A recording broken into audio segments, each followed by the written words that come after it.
The Great Wall is here. The startling transformation of Sansa Stark into Cersei Lannister on Game of Thrones. The most glaring story development to emerge from Game of Thrones' first episode of Season 7 is the seeming influence of Cersei Lannister on Sansa Stark. Finally in control of her own destiny after 3 arranged marriages and years of abuse, rape, and psychological terrorism that would have broken the best of us, Sansa wants revenge. She wants to do things her way. The happy girl who Cersei once called her little dove is now hardened. And she's turning into what she used to fear most. Sansa's early days on Game of Thrones were filled with the happiness that can only come with being a princess betrothed to a handsome foreign prince. She couldn't wait to meet Joffrey Baratheon and become his queen.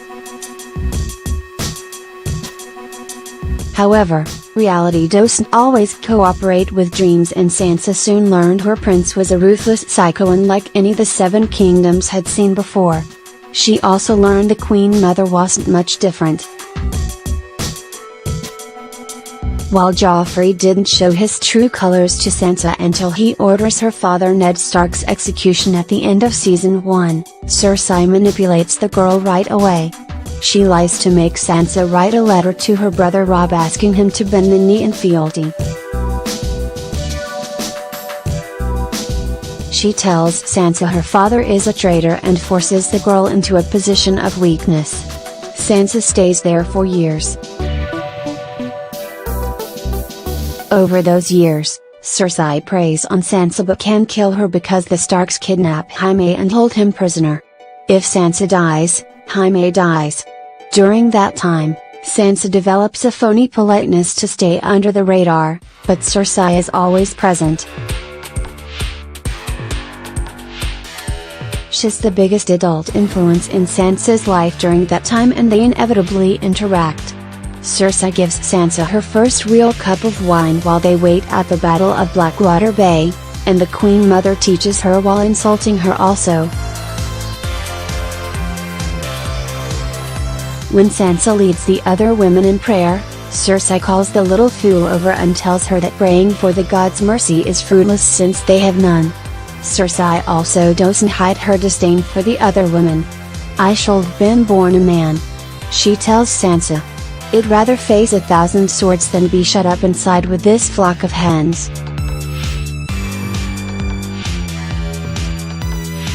Sansa may have hated Cersei, but it's hard to deny she respected her. Growing up as the daughter of Catelyn Stark, Sansa has always had a strong female influence in her life. However, Cersei is a different kind of animal. She's a lion, not a wolf, and lions are the royalty of the jungle. Right or wrong, Cersei taught Sansa that arrogance isn't always a bad thing. She taught her female strength in a world of men, whether Sansa knew it or not.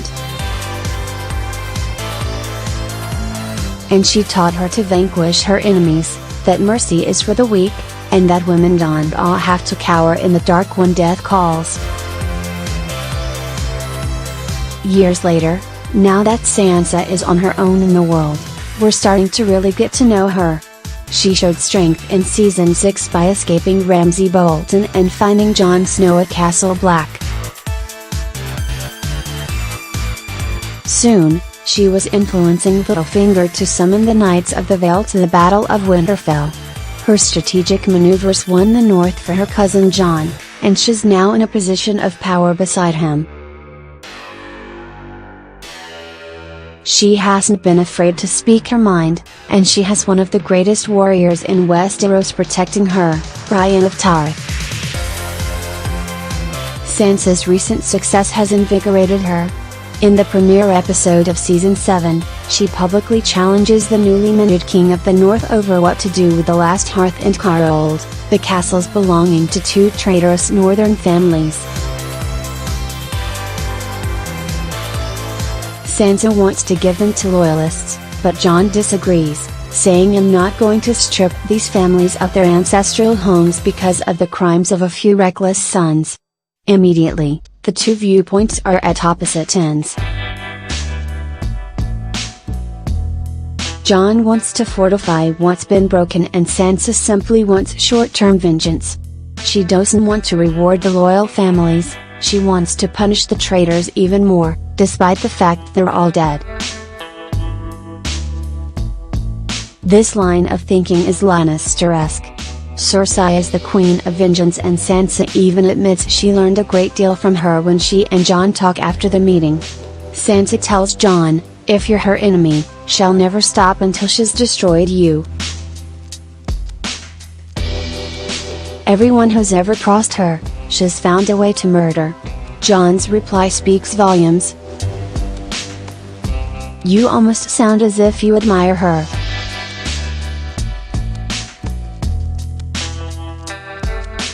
Also, watch Kit Harington's body language as he speaks this line. He sinks. It's as if he's watching the fall of innocence before his very eyes. He's realizing the sister he once knew is gone and the angry woman before him is someone he doesn't recognize. Doesn't she realize how stupid it is to publicly disagree? Jon knows the time and place to argue is behind closed doors, but Sansa is too irrational to care about politics. Sound like anyone else?